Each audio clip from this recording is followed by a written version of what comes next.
E aí, turma, tudo bem? Espero que sim. A gente está vivendo uma situação um pouco diferente, um pouco inédita, né? Não só para mim, como para vocês. A nossa geração está vivendo aí essa pandemia. É uma situação complicada, não é fácil. Eu sei que a tecnologia não consegue substituir a convivência que a gente tem de aluno com o professor, né? Então isso dificulta às vezes o ensino-aprendizagem, mas vocês têm que saber utilizar as ferramentas, as tecnologias da melhor maneira para vocês, porque vocês da terceira série sabem que ao encerrar o ano letivo para vocês, vocês estarão aí concorrendo a uma vaga para entrar no vestibular, né? Então a gente não sabe como vai continuar, mas a gente sabe que vai continuar. Então espero que vocês sintam-se à vontade de estar me procurando sempre que necessário, porque eu estou aqui justamente para ajudar vocês, né? Nós professores estamos trabalhando muito mais do que a gente trabalharia normal, buscando, aprendendo assim como vocês, né, uma nova maneira de ensinar, assim como vocês estão tendo uma nova maneira de aprender, tá ok? Na aula de hoje eu vou fazer umas correções, as correções das 7 questões da lista da semana passada sobre porcentagem. É isso aí. Vem comigo? A questão número 1. Antônio pretendia vender 500 bombons durante a feira cultural de uma escola. Ele só conseguiu vender 50% desses bombons. Quantos bombons ele vendeu? Bem, a primeira coisa que a gente tem que lembrar é o seguinte: quem é o 100%, quem é o total. Aqui fica claro que a quantidade de bombons que Antônio pretendia vender eram 500 bombons. Então, esses 500 bombons correspondem ao 100% do nosso problema. Como ele quer vender 50% dos bombons, essa questão fica bem simples de ser resolvida, porque 50% é a metade do total, que é 100%. Então aqui eu não preciso fazer regra de 3 simples, eu não preciso utilizar nenhum fator de multiplicação. Se é a metade, é a metade. Metade de 500 bombons equivale a quantos? Isso, 250 bombons. A alternativa certa é a letra B, correto? Questão número 2. Lucas tem uma dívida de R$ 5.000 com o banco. Este mês, ele conseguiu pagar 30% dessa dívida. A pergunta é: qual foi a quantia dessa dívida paga por Lucas ao banco neste mês? Bem, primeira coisa, a gente tem que saber quem é o total. O total da dívida, que é o que corresponde a 100%, é R$ 5.000. E a gente quer saber quanto que equivale a 30% desse valor. Usando regra de 3 simples, fica bem tranquilo, porque olha aqui, ó. Se 5.000 corresponde a 100%, a gente quer 30% e a gente coloca que equivale a x. Daí a gente tem uma regra de 3 simples. Lembrando que a regra de 3 simples tem esse nome porque nós temos 3 valores e queremos determinar o quarto. Por isso chama-se regra de 3.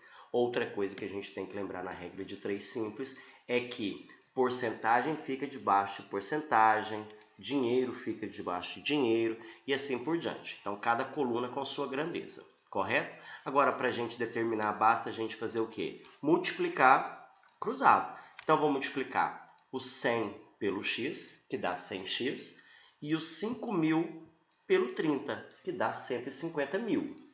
Como o 100 está multiplicando, ele vai passar dividindo 150.000. Quando eu fizer essa divisão, basta cortar 2 zeros do 150.000 com 100.000, eu vou ter o correspondente a 1.500. E a alternativa certa é a letra C. Lembrando que nós determinamos aqui a quantia que Lucas pagou ao banco. Ele pagou 30%, pessoal. Se ele pagou 30%, ele pagou 1.500. A pergunta poderia ser, por exemplo, quanto ele ainda deve ao banco. Então, você faria 5.000 menos os 1.500. Então, a dívida dele, que ainda resta para ser paga, é o equivalente a 3.500. Não foi o caso, é só uma observação, correto? Agora, para a gente resolver essa mesma questão de uma outra maneira, talvez seria um pouco mais rápido e mais simples, que é utilizando o fator de multiplicação. Observem que eu quero saber quanto ele pagou. 30% é um fator de multiplicação da nossa porcentagem. O que eu posso fazer aqui? Eu posso multiplicar o valor total por 30%, que é o valor da minha dívida paga. 30% é o mesmo que 30 por 100, ou seja, 30 dividido por 100, que é o equivalente a 0,30. Então, basta sempre eu pegar o total, que no caso foi 5.000, e multiplicar, ou seja, vezes, o fator de multiplicação, que foi 30%. Correto? Se eu quisesse saber quanto que falta para ele pagar dessa dívida ainda, eu multiplicaria, no caso, por 0,70. Aqui, a gente já fez esse cálculo, dá o equivalente a R$ 1.500. Questão 3. Júnior comprou uma chuteira em uma promoção com 15% de desconto. Antes dessa promoção, a chuteira custava R$ 320. Então, aqui uma observação já muito importante para nós. R$ 320 corresponde a 100%. Vamos saber agora o que a questão quer que a gente determine. A questão pede qual foi o valor pago por Júnior ao comprar essa chuteira. Basta a gente montar uma regra de 3 simples bem básica. Os R$ 320 equivale então a 100%. Isso mesmo. Como eu quero saber o valor que o Júnior pagou, eu não vou colocar aqui debaixo do 100 15%. Eu vou colocar o valor em porcentagem de quanto ele pagou. Se o desconto foi de 15%, vamos raciocinar. Basta eu pegar 100%, subtrair os 15% dele, significa que eu quero saber o que equivale a 85% desse valor. Então, pessoal, nessa questão, nós não podemos proceder da mesma maneira que a questão número 2. A questão número 3, ele quer saber qual é o valor que vai ser pago e não o valor do desconto, que são os 15%. Então, eu preciso determinar quanto que equivale a 85%. Como toda regra de 3 simples em porcentagem basta multiplicar cruzado, vamos ter 100 vezes x, 100x, 320 vezes 85, 27.200. 100 está multiplicando, passa dividindo. Quando eu faço essa divisão, eu corto 2 zeros com os 2 zeros, o meu x vai dar igual a R$ 272. Então, o valor que Júnior pagou pela chuteira na promoção foi o equivalente a R$ 272. Alguns alunos determinam aqui como 15%. Está errado? Não. No entanto, quando você terminar seus cálculos aqui, você vai ter que ainda pegar o 320 e subtrair o valor encontrado. Essa questão, utilizando regra de 3 simples, foi assim. Utilizando o método multiplicativo, o fator de multiplicação, basta a gente multiplicar o 320 por 85%, que é o mesmo que 0,85. O resultado é 272. Correto? Questão 4. Na semana passada, o quilo do feijão em um supermercado custava R$ 3,50. Então, R$ 3,50 é o valor total. É o valor do feijão, ou seja, 100% dele. Nesta semana, o preço desse feijão sofreu um acréscimo de 20%. Quanto passou a custar o quilograma do feijão nesse supermercado? Bem, usando regra de 3 simples, turma, bastava a gente colocar 3,50 equivale a 100%, x equivale a 120%. Por que agora eu vou colocar 120%? Porque eu tive um acréscimo de 20%. Se fosse um desconto, eu colocaria 100% menos 20%, que seria 80%. Se você quiser determinar com 20%, sem problema. Após você determinar com os 20%, basta você pegar esse valor encontrado e somar com 3,50. Mas nesse caso, eu vou utilizar com vocês o fator de multiplicação.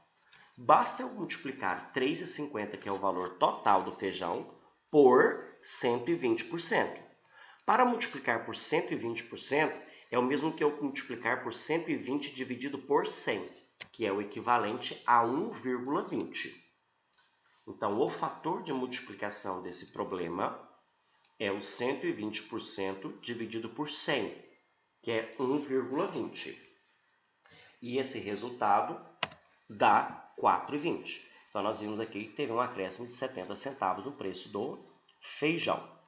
Questão número 5. Observe no quadro abaixo a promoção de uma loja de calçados. Aqui tem o tênis, custa R$300. Nas compras à vista tem 50% de desconto. Ao comprar esse tênis à vista, o valor do desconto oferecido por essa loja é de... se o desconto é de 50%, 50% fizemos na questão número 1 é a metade. Então, significa que eu paguei a metade. 300 dividido por 2 vai dar o equivalente a quanto? 150. Letra certa, letra B de bola. Sexta questão de hoje. Em uma determinada loja, um tipo de computador no valor de R$800 foi vendido em uma promoção com desconto de 15%. Então, nós já tivemos dois valores aqui, os R$800, que é o total do computador. Isso equivale a 100% do computador. E a gente observa que ele foi vendido com desconto de 15%. A pergunta é, esse computador foi vendido por quantos reais, né? Então, eu não quero saber o valor dos 15%. Eu quero saber o valor pago. 100%, que é o total, menos os 15% do desconto, a gente vai pagar o equivalente a 85% desse computador. Para os alunos que quiserem resolver esse tipo de questão como regra de 3 simples, está correto. No entanto, pessoal, usando o fator de multiplicação, a resolução é muito mais rápida, prática. Então, vamos tentar utilizar esse método devido à sua praticidade, devido ao tempo que você, por exemplo, estará ganhando ao resolver questões por esse método no Enem. Tá certo? Fica a dica aí, então, do professor Edson Júnior, que é bem mais prático vocês utilizarem fator de multiplicação quando vocês têm um valor total. Voltando aqui, então, qual é o fator de multiplicação? Não são os 15%, né, galera? São os 85%. Então, a gente vai determinar os R$800 multiplicado por 85%, que é 0,85. Esse valor dá um equivalente a R$680. Última questão de hoje diz: na empresa em que Laura trabalha, 25% dos 32 funcionários são formados em direito. Então, a gente tem que os 32 funcionários correspondem a 100%, e que 22% desses funcionários são formados no curso de Direito. Quantos funcionários dessa empresa são formados em Direito? Aqui eu não tenho que fazer nenhuma subtração, né, galera? Se os 25% já correspondem aos funcionários de Direito, basta eu multiplicar o 32, que é o total, pelo 0,25. 0,25 vezes 32 dá o equivalente a quantos funcionários? 8. Então, 8 funcionários são a quantidade dos funcionários formados em Direito, e os demais, os outros 75%, são os não formados em Direito. Espero ter ajudado vocês, espero ter contribuído com o estudo de porcentagem com vocês. É um dos conteúdos mais importantes que nós temos no Enem, correto? Estou à disposição de vocês, dê um joinha no vídeo, curte aí, ativem o sininho caso vocês queiram participar ou receber das próximas videoaulas. Desde então, obrigado pela atenção de todos vocês e um grande abraço aqui do professor Edson Júnior.